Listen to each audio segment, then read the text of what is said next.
Today's guest is writer, actor, and producer and member of the Broken Lizard comedy group, Mr. Erik Stolhanske. How are you, Erik? Hey, good morning. Well, good afternoon here. We're working with a time difference. That's true. What are you guys, 8 hours ahead of us? 6 hours, Yeah, right? Ahead of yeah, 6 o'clock over here. So evening almost, man. Nice. So how have you been dealing with like I don't know how to put it politely, the COVID? Like, has it stopped anything for you? Stopped any productions or anything? Oh yeah, big time, big time. I mean, ever since March, everything's just shut down. All my travel. I mean, I used to travel all the time, like twice a week, just all over the place. I had 5 trips canceled like in an hour. Everything just shut down. So I've flown. I currently have been spending time in Minneapolis. It's sort of the middle of the country. Maybe you've heard of it because of all the riots we've been having in the last couple of months. Unfortunately, it's not really something that Minneapolis or Minnesota is known for, but it's been something unfortunate we've had to deal with this year. And hopefully things will be better. But so my wife and I grew up in Minneapolis. We've been spending some time here, but we normally spend a lot of time in California, Los Angeles, because that's where we make movies. But production shut down, and then so I've been back once since March, and normally I would just be there all the time. So are you managing to work on anything or any writing or anything? Yeah, we were very lucky in the sense that we closed 2 writing deals just when COVID hit. And so it was very fortunate because it gave us a lot of time to sort of focus on writing. And normally the 5 of us in Broken Lizard, which I like your little figurines, 2 Funko Pop dolls there, the 5 of us, we normally would get together in a room and write, and that's what we did for 20 years. But currently we have to do it over Zoom. Okay. Which has been a very different way to write, but we've adapted and it's actually working pretty well. Yeah. So you say like the 5 of you together. Is that how you normally write, with all 5 of you in one room? Yeah. So if anybody's watching and they don't know what we're talking about, I'm a member of a 5-man sketch comedy group. Our mentors is the wrong word. Our idols growing up would be your sketch comedy group, Extraordinaire Monty Python. Yeah. Right. So we grew up loving Monty Python, and we are currently a 5-man sketch comedy group that makes movies, Super Troopers and Beer Fest maybe being our most well known. And our writing process is that we would get together in a room, and we write very collaboratively. So an idea comes out, somebody jumps on it, somebody jumps on that, and it keeps just kind of riffing and building. And so it's always fun to have that energy of being in the same room and writing together. But this Zoom thing is pretty good. It's a pretty good substitute during this weird pandemic. Yeah, it's as close as you can get, I suppose. Yeah. I mean, I feel like I'm in the room with you. It's wild being across the country, 6 hours apart, you're in a different country, and I feel like we're, could be in the same room. It's an interesting phenomenon. Yeah, so as you were saying, you're part of the Broken Lizards comedy group. So the films you've done together, Puddle Cruiser, Super Troopers, Club Dread, Beer Fest, Super Troopers 2. Oh, Slammin' Salmon, sorry. I forgot Salmon. Yeah. Do you have a particular favourite out of the 6? Or are they all you're all your babies and you can't? That's what I was going to say. It's kind of a funny question because they are your children, right? But I don't know. They were all fun. Puddle Cruiser was interesting in the sense we didn't know what we were doing. We were trying to figure out where to put the camera. I think there's some fun dialogue in there. A lot of people go back and they see it and they're like, what's this? It's so much lower budget than Super Troopers. Super Troopers was a lot of fun too, because again, we were kind of figuring out where to put the camera. Didn't know if we had anything. Feel like we kind of got lightning in a bottle in the sense that people liked it and it kind of became a cult hit.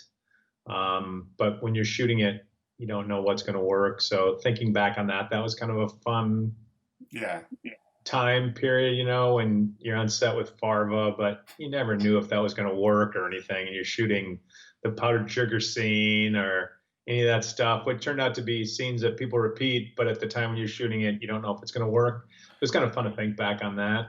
For you in particular, the bear fucker scene, obviously. I get called bear fucker a lot. Yeah. So that Funko Pop doll behind you, originally they had made that, they made prototypes and they sent it to us to approve. Yeah. And the original one was I was the bear fucker, which I think is way better. Yeah. Like the maple syrup thing is fine, but it's good. But it's what they wanted was that if people wanted to put Jay and I against each other, it would be like we're having a syrup chugging competition. Oh, But I yeah. still think the bear fucker doll was a better way to go. it's I think they're both very memorable scenes, but yeah, certainly the bear fucker's a little bit more. It's funny, sometimes I'll be walking my dog down the street and somebody yell, "Hey, bear fucker!" or their car. But again, that's got to be quite cool, isn't it? That some random person driving past knows your film. Yeah, it's weird. It's always weird when it happens. Yeah, it's like you say, with Super Troopers becoming like a cult classic. Is that a good experience? Where it's you almost become sort of known for that one film in some, to certain people. Sure. But it's still, but people really love that film, So is it good, or do you think, well, there's 4 other films we made that we don't have mustaches and. Sure, 5. Yeah. Yeah, I mean, the alternative is that nobody likes your movies. Yeah. So I think it's a great thing to have. I mean, people ask me, does it bother you when people want to come up if you're eating lunch and ask you for your autograph, or someone says hello at a bar? And I'm like, no, I love it, because the alternative is that people didn't like your movies. And so if somebody wants to come up and say, hey, thank you for, having sex with that bear, or chugging tomato syrup, I think I'm flattered. Yeah. I couldn't be more grateful for the fans, because the alternative is that you didn't do a good job.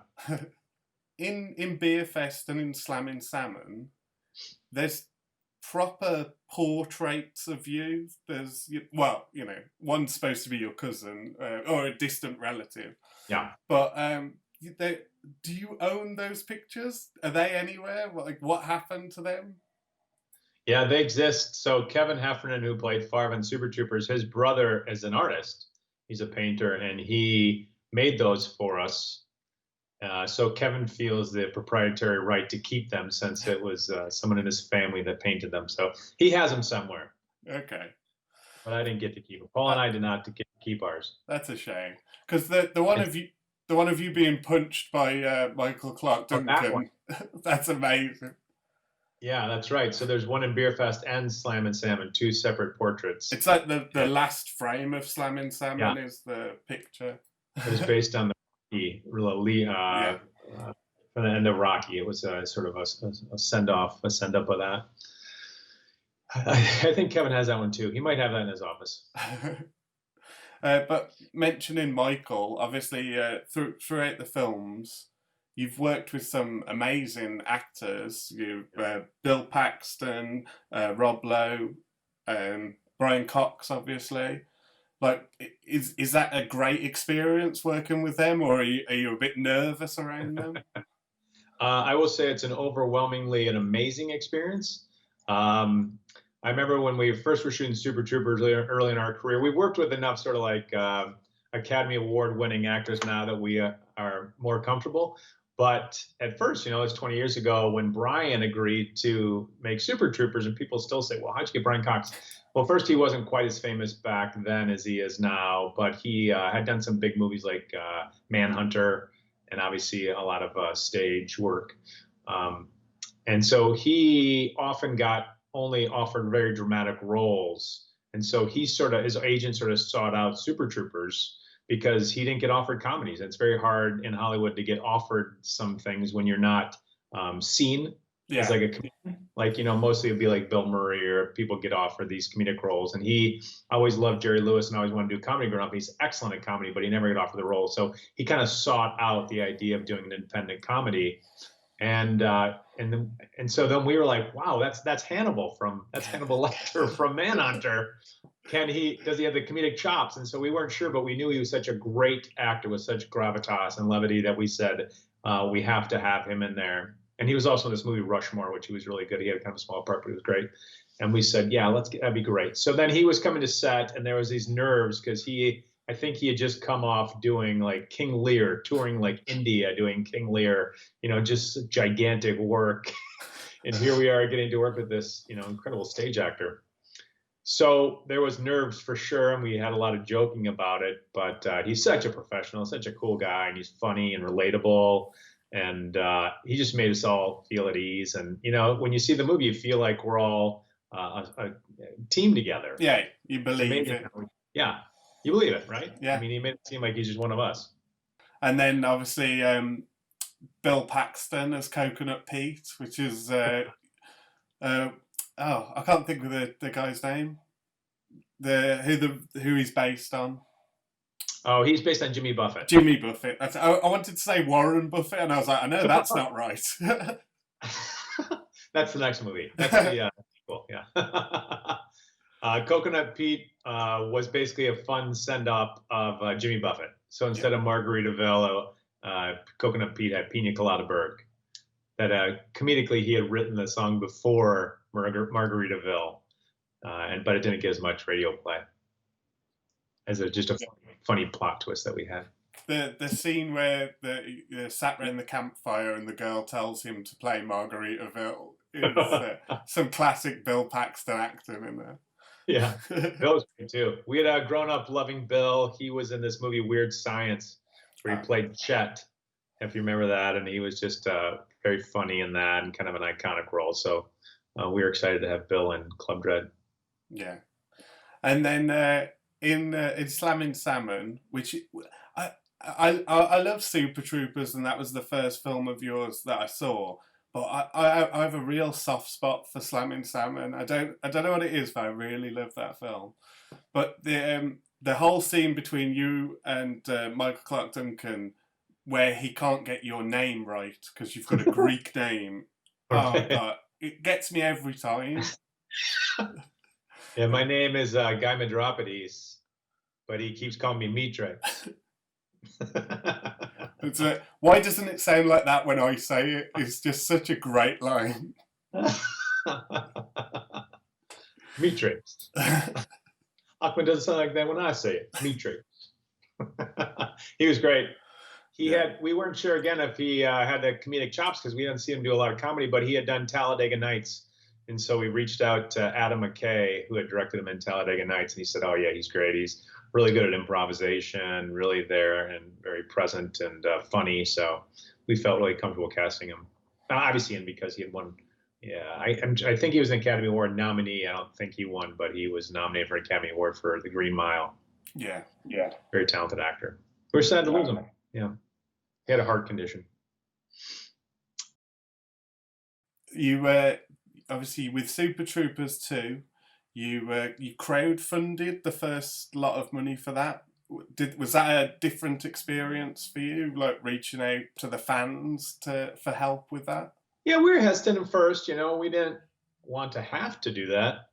So the sort of backstory is that we're a sketch comedy group like Monty Python, like I mentioned. I hate to say that because they're so good, and we aren't at that level, but you love to write different plots. You like to play different characters. And so after Super Troopers came out, people wanted a sequel right away, but we wanted to try different characters and write some different stories and go to some different locations. And so we wanted to make several movies in between. So then we did Club Dread and Beer Fest. And then eventually we kept having people approach us on the street and say, hey, when's Super Troopers 2 come out? When's Super Troopers 2? And so we went back to Searchlight Pictures and we said, there's, a lot of people are asking about it. And they were like, just so much time has passed. I just don't know if that audience is still there. And they just weren't quite sure if that audience was there. So they said, we just aren't going to finance it because they just didn't know. And so we felt like there was a lot of people asking for it. And we felt like there was just this groundswell kind of people wanting it, that they weren't experiencing it because we would meet people on the street saying it to us, right? And they just weren't certain. So we said, I hate to not make this movie. So maybe we could try this crowdfunding thing and see if it works. Yeah. And you just didn't know on day one, you might get $5, you might get 100, or you might get your goal. And you weren't sure. I mean, on that day, we tried to put together a really fun campaign, and that was to get Favre out of the trunk.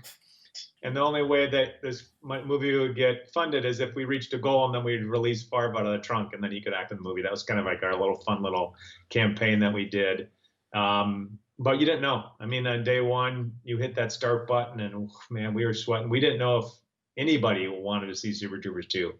So we were kind of blown away when we hit our goal within 24 hours. Yeah, it was like $2 million, was it, in 24 hours?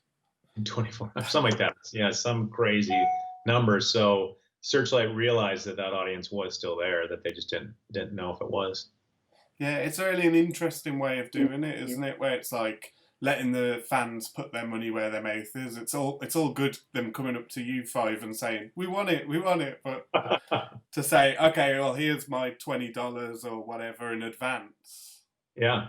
Yeah, we were like, we want it too, but it's those movies just cost so much money to make, which is such a bummer, you know, like otherwise we would have 20 movies out there right now, but they're just so expensive. It's prohibitive. Yeah. So in that vein, do you have, are there a pile of Broken Lizard scripts ready to go? Or?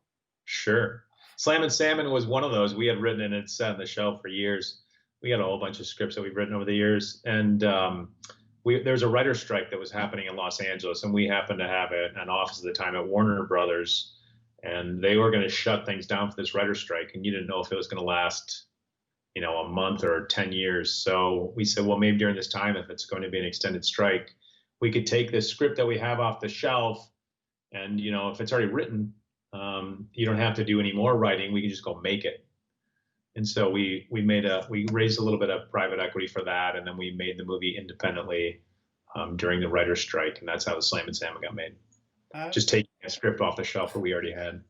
We tried to find the lowest budget script that we had, and the Slammin' Salmon took place in one location. So we thought we could do it for a price. Yeah, it's almost like a play, isn't it, in that regard, where apart from the kitchen and the office, the champ's office, it all kind of takes place in the restaurant, doesn't it? And that was fun because I was on the same set. So, you know, it was just behind a wall, but every night you would just turn the lights on, and at night you'd turn the lights off, and you were all in the same place every single day. Yeah, you're not having to go and set up somewhere on different locations. And yeah, I mean, because that's so much work. If you change the location, like all these semi trucks have to get packed up, and then the semi trucks have to drive somewhere else, and then they have to unpack, and just hours go by. So it was nice to have one location. Lots of actors say it's like they get paid to sit around and wait is like a big part of the job. Yes. That's why you have trailers, just so you have somewhere to like read a book for 6 hours or memorize your lines. While we're talking about Super Troopers 2, I imagine this is the second question you get asked the most. When are we going to see Weed Fest? The question I get asked the most is, was it real maple syrup that you chugged? And the second question is, where's Weed Fest? So that's definitely the second most question. So try to make a short answer to that is that we always loved Willie Nelson. Willie Nelson was like somebody that we just were huge fans of, but he doesn't drink beer. So we wanted to have him a beer fest because Jay had just directed him in Dukes of Hazzard. So they had met, and he's like, got his connection to Willie. But he doesn't drink beer. So we kind of wrote this ending as a fun kind of teaser as a way to get Willie Nelson into the movie Beer Fest. And we thought that everybody would sort of just understand that this was a joke at the end. But a lot of people really do take it seriously. It's saying when it said coming soon, Potfest, right? Yeah. So we've been getting asked that. Where's Potfest? Where's Potfest? Said at the end, this is coming soon. And we're like, that's a joke. And then we went back to Warner Brothers, and we got all this incoming. We had a ton of incoming phone calls of people wanting to be in it, you know, sort of like well-known stoners. And, you know, Method Man came to our office, said, hey, I want to be in this movie. We hung out with Snoop Dogg and Willie and Cheech, you know. So we had some great people that would be lined up for it. Went to Warner Brothers, and they said, well, you know, we're this family kind of run studio. We're the studio that made Yogi Bear. And so they weren't 100% behind making a stoner comedy. But, you know, who knows? It's changing a lot in the United States. A lot of states now, it's legalized. How is it over there? Is it legalized, or is it? No, it's it was downgraded to a lower level drug, but it's still illegal over here. I think it's socially it's more acceptable for people to be stoners, where it's like, oh no, I don't drink, I'm a stoner. And that doesn't raise any eyebrows, but I think if as far as the police are concerned, it's still It's still still illegal. illegal. Yeah, I think Canada has legalized it now nationwide, which is pretty. So it's slowly happening. We'll see. So maybe one day we'll get Wheat Fest. Who knows? And then something that I learned from this that I didn't know before is that you have a prosthetic leg. Yeah, I do. And then, like in the last couple of years, you've been going out and giving like motivational talks based around that. Yeah. But that's something I consider myself quite a big Broken Lizard fan, and until I saw that DVD, I had no idea. Is that was that something you were hiding almost, or Sort of. Not necessarily that I was hiding. I mean, I was hiding in the sense that, and it's a good word, and it's a good question. I find that casting directors and sort of like Hollywood in general is a little short-sighted, and things are changing a lot, with like diversity and all the conversations that are currently happening. But I'm talking about over the last 20, 30 years, the idea of if somebody saw me as a guy with a prosthetic, that I would only be considered able to play roles of somebody with a prosthetic. Yeah. Meaning like somebody that came back that was fighting and they got their leg blown off in their wheelchair, or kind of a cliche typical role. I just felt like I didn't want casting directors to not be able to see me as somebody that could just be like Rabbit and Super Troopers, or Guy in Slammin' Salmon. It's just a regular person. Yeah. Because I can play an able-bodied person like you never knew that I had a prosthetic. No. But I always felt like I might not get cast because people thought that I wouldn't be able to play that. Does that make sense? Yeah, okay. Yeah. And so I wanted to get all these roles sort of under my belt first before I sort of came out and talked about it. Because then I could be like, hey, and by the way, I just did all of these parts with a prosthetic.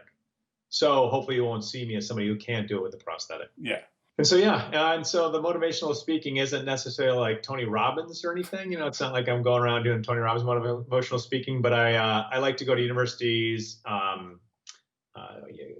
corporations. I do a lot of speaking with military groups, and I kind of just tell stories of growing up with wooden leg, funny stories, the challenges of that occurred when I grew up on a wooden leg, falling down all the time, kids taking my leg and playing, catch with it, just stuff that kids do, funny stories, overcoming those challenges, and then going on to make a movie in Hollywood, which also presents challenges because it's very hard to make a film, and how those challenges when I was younger helped me prepare for life later.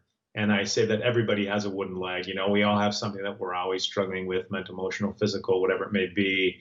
But sometimes we can just see that as a challenge that we have to overcome versus something that gets in our way. So it's just kind of a fun talk I give. It's not like Tony Robbins kind of. Well, I get labeled as a motivational speaker, but it's just kind of going around telling a funny keynote, sometimes at universities or at corporations during events.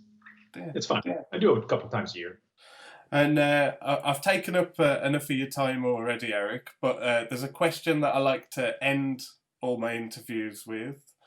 So I'd like to put it past you. And just to set you up, some of the answers we've had so far, Ricky Gervais, Russell Brand, and Steve Guttenberg from Cocoon.